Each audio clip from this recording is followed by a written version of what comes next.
یا رب العالمین وعلی آلہ وصحابہ اجمعین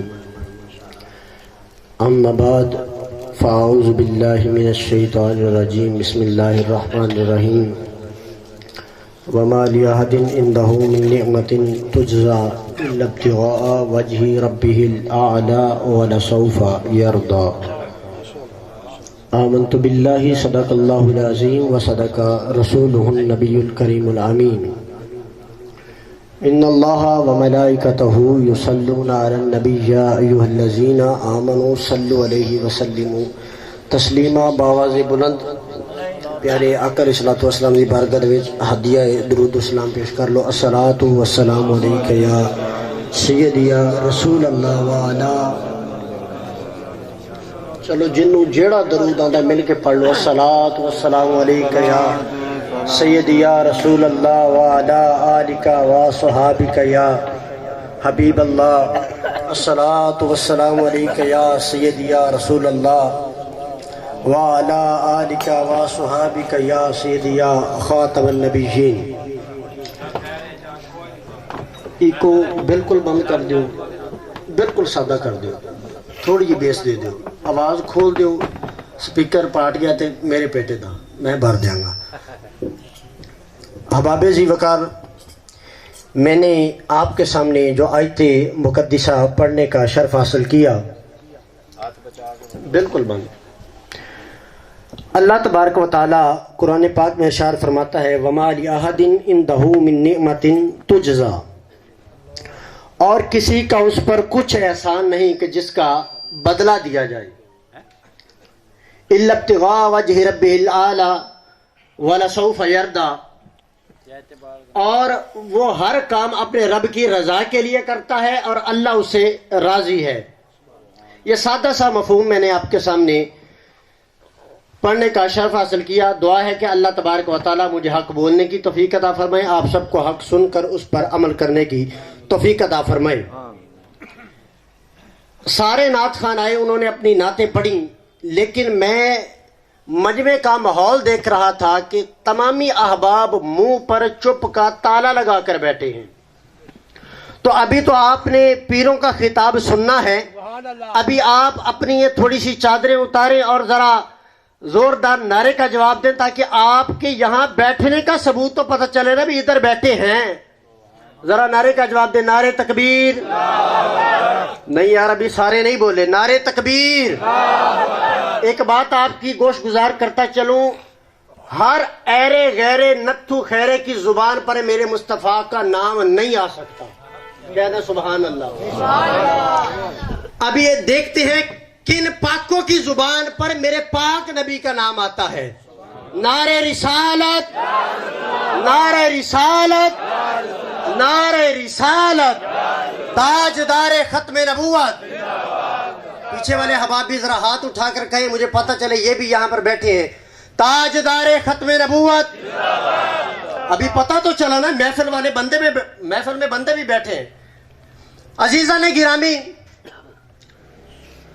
اللہ تبارک و تعالیٰ نے یہ جو قرآن کی آیت نازل فرمائی، اس کا پس منظر کیا ہے، بیک گراؤنڈ، علماء کی زبان میں کہتے ہیں اس کا شان نزول کیا ہے۔ جب حضرت ابو بکر صدیق نے سیدنا بلال حبشی رضی اللہ تعالیٰ عنہ کو، آپ کو جب بڑے مہنگے داموں خریدا نا، تو لوگ بڑے حیران ہوئے، اور جو مسلمان تھے، قبلہ مفتی صاحب، جو مسلمان تھے وہ تو بڑے خوش ہوئے، لیکن جو منافق اور کافر تھے نا، وہ بڑے حیران اور پریشان ہوئے کہ یار اتنا مسلمانوں نے خرچہ کر دیا ایک غلام کو خریدنے کے لیے، یہ کیا معاملہ ہوا، وجہ کیا ہے؟ ابھی یہ آپس میں کھڑے گفتگو کر رہے ہیں کہ حضرت ابو بکر صدیق نے بلال حبشی رضی اللہ تعالیٰ عنہ کو کیوں خریدا۔ ان میں سے ایک بولا، وہ کہتا ہے جی مجھے یہ لگتا ہے کہ حضرت ابو بکر صدیق نے مہنگے داموں اس لیے خریدا ہے کہ یہ نام کمانا چاہتے ہیں۔ کہہ دیں سبحان اللہ۔ پاکوں کی زبان پر ہی پاکوں کا ذکر آئے گا۔ آپ ذرا اونچی آواز سے فرماتے رہے سبحان اللہ، میں آپ کو اشارہ کرتا رہوں گا تاکہ آپ بھی میرے ساتھ چلتے رہیں۔ ابھی آپ نے پیروں کا خطاب سننا ہے۔ عزیزان گرامی، فرمائیے نام کمانے کے لیے کیا ہے، دوسرا بولا ہاں ٹھیک ہے تیری بات بھی ہے, کوئی اور تبصرہ کرے. دوسرا بولا, وہ کہتا ہے مجھے یہ لگتا ہے مسلمانوں کی تعداد بڑھانے کے لیے یہ کام کیا ہے کہ مسلمانوں کی تعداد بڑھ جائے. اس نے کہا تیری بات بھی ٹھیک ہے, کوئی اور تبصرہ کرے. پھر ان میں سے تیسرا بولا جو ان میں سے سب سے بڑا کمینہ تھا, جملوں کا وزن محسوس فرمایا آپ احباب. پھر ان میں سے تیسرا بولا, وہ کہتا ہے یار مجھے نہیں لگتا ایک غلام ہو, حبشہ کا رہنے والا ہو, رنگ کا کالا ہو, اس کا یہاں پر کوئی ہو بھی نہ ہو, کوئی جانتا بھی نہ ہو, اس کو اگر کوئی بندہ اتنے مہنگے داموں خریدے تو اس کا یہ مطلب تو نہیں ہو سکتا نا کہ یہ نام کمانے کے لیے یا تعداد بڑھانے کے لیے کر رہے ہیں. فرمائی نہ اس لیے نہیں ہے. اس نے کہا مجھے یہ لگتا ہے اس بلال نے ابو بکر پر کوئی احسان کیا ہے, سبحان اللہ, ابو بکر پر کوئی احسان کیا ہے. تو ابو بکر کیونکہ ایک بہت بڑا تاجر ہے اور ایک بڑے قبیلے سے تعلق رکھتا ہے, یہ جب بھی بلال کے سامنے جاتا ہوگا نا تو یہ نظریں چراتا ہوگا, یہ آنکھوں میں آنکھیں ڈال کے بات نہیں کر سکتا ہوگا کہ یہ غلام ہے, اس نے میرے اوپر احسان کیا ہوا ہے. تو آج ابو بکر نے کہا بھی آج موقع بن گیا تو آج اس احسان کا بدلہ چکاتا ہوں. تو یہ آپس میں کھڑے ہوئے باتیں کر رہے ہیں. اللہ تبارک و تعالیٰ نے برداشت نہیں فرمایا. اللہ نے قرآن میں ارشاد فرما دیا, فرمایا یہ کہنے والوں کہ بلال کا ابو بکر پر کوئی احسان ہے, فرمایا بلال ہی نہیں کسی کا بھی ابو بکر پر کوئی احسان ہے ہی نہیں جس کا بدلہ دیا جائے. ابو بکر نے جو کام کیا ہے خالصتاً رب کی رضا کے لیے کیا ہے, جو کام کیا ہے خالصتاً رب کی رضا کے لیے کیا ہے. اب اس میں 2 پوائنٹ بڑے واضح طور پہ نکلتے ہیں. پہلا پوائنٹ یہ کہ اعتراض کیا منافقوں نے, جواب دیا رب نے. کہہ دے سبحان اللہ. اعتراض کیا منافقوں نے, جواب دیا رب نے. پہلی بات, جب اللہ صدیق کی عزت کا دفاع کرتا ہے تو اللہ کے بندے صدیق کی عزت کا دفاع کیوں نہیں کرتے یار. اب اس میں دوسری بات جو بڑی واضح طور پہ نکل رہی ہے وہ یہ ہے, فرمایا اللہ نے قرآن میں مہر لگا دی, فرمایا ابو بکر نے جو کام کیا ہے خالصتاً رب کی رضا کے لیے کیا ہے, اور یہ بھی مہر لگائی کہ یہ اللہ سے راضی ہیں, اللہ ان سے راضی ہے. اور ایک اور بات میں آپ کے سامنے عرض کرتا چلوں, یہ حدیث پاک ہے اور اس کو اعلی حضرت نے فتاوی رضیہ شریف کے لکھا ہے, فتاوی رضیہ شریف کے اندر بھی لکھا ہے, اور علی المتقی علی ہندی علیہ الرحمن اس کو کنز الایمان اور شعب الایمان دیگر کتب احادیث میں بھی اس کو لکھا ہے. کیا فرماتے ہیں رسول کریم صلی اللہ علیہ وسلم نے ارشاد فرمایا میں نے اللہ سے یہ اعزاز مانگا ہے, اور ایک اور روایت میں اللہ نے مجھے یہ اعزاز بخشا ہے. فرمایا حضور اعزاز کیا ہے؟ فرمایا اللہ نے مجھے یہ اعزاز دیا ہے. فرمایا اے حبیب آپ جس کو رشتہ دیں گے وہ بھی جنتی ہے, آپ جن سے رشتہ لیں گے وہ بھی جنتی ہے. میں نے کہا آپ ٹھہرو, آج مکمل بات کا پتہ چل جاتا ہے. میں نے پوچھا بتاؤ رشتہ دیا کس کو؟ فرمایا مولا علی کو. سب سے پہلے مولا علی کا نام لیں گے. فرمایا مولا علی کو. میں نے کہا بالکل ٹھیک ہے, یہ علی کا مقدر ہے کہ طہارت اس کے نکاح میں ہے. زندہ بندہ بولے, زندہ بندہ.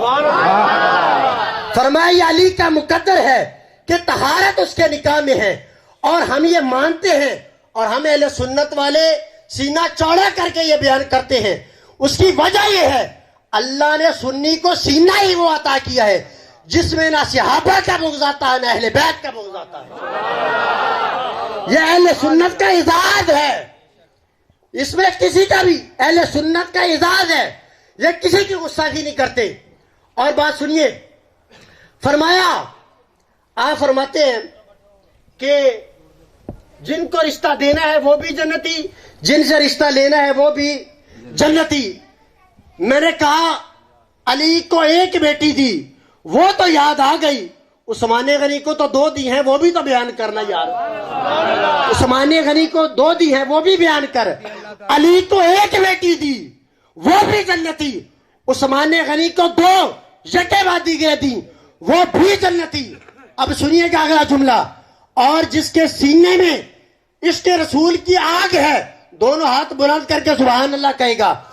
آپ فرماتے ہیں, سنیے گا توجہ سے, آپ فرماتے ہیں کہ حضرت ابو بکر صدیق آپ کی جو بیٹی ہے حضرت عائشہ, یہ نبی پاک صلی اللہ علیہ وسلم کی بیگم ہے, تو یہ بھی جنتی.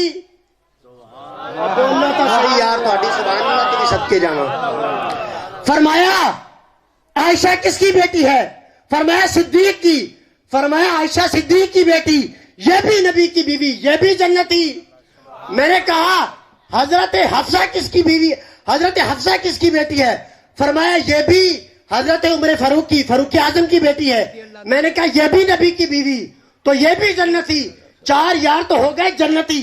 ابھی میرا اگلا جملہ سنیے گا. ابھی جو رازی تفضیلی ہیں ان کے ہی تھوڑی چھترول بھی کر لوں نا یار. چھترول میں نے کرنی ہے, ڈر کی آپ بیٹھی اندر, دونوں ہاتھ اٹھا کے کہنا سبحان اللہ. میں نے کہا حضرت ام حبیبہ جو نبی کی بیوی ہے, یہ پتہ ہے کس کی بھی, یہ پتہ ہے کس کی بیٹی ہے؟ فرمایا نہیں. میں نے کہا یہ ابو سفیان کی بیٹی ہے اور امیر معاویہ کی بہن ہے. اس لیے ہاتھ سے دیکھیں تو یہ بھی جنتی ہے. اسی لیے تو اہل سنت کے جتنے بھی علماء سینہ چڑھا کر کے نعرہ لگاتے ہیں, ہر صحابی نبی جنتی جنتی. کیا میں یہ نعرہ لگاؤں تو آپ احباب اس کا جواب دیں گے؟ ہر صحابی نبی, ہر صحابی نبی. ابھی اگر میں یہاں پر کوئی وارث شاہ کا شعر پڑھتا تو آپ سارے احباب نے ہاتھ لہرا کے میرے ساتھ وہ شعر بھی پڑھنا تھا. لیکن میں نے بات کی حدیث کی, اور حدیث میں تو کم ہی بندے بولتے ہیں نا.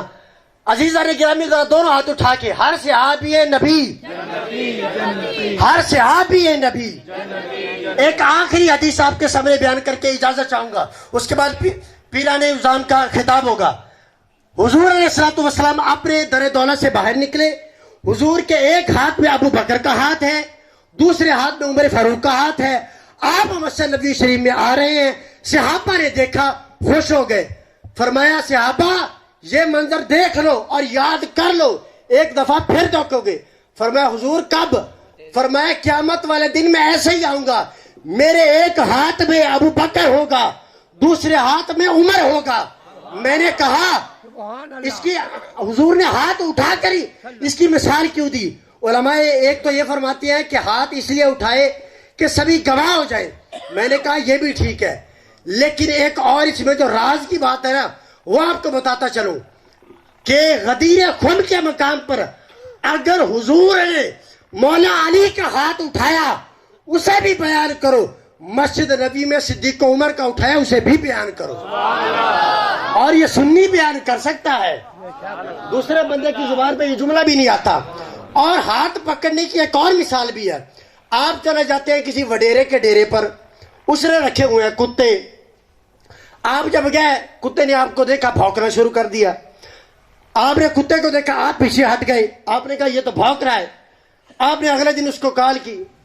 آپ نے اس کو کہا یار میں تیرے ڈیرے پہ آنا چاہتا تھا تو مجھے تو کتے بھونک رہے تھے. اس نے کہا یار اس طرح کر, تو اب آ جا, اب نہیں بھونکیں گے. اس نے کہا ٹھیک ہے.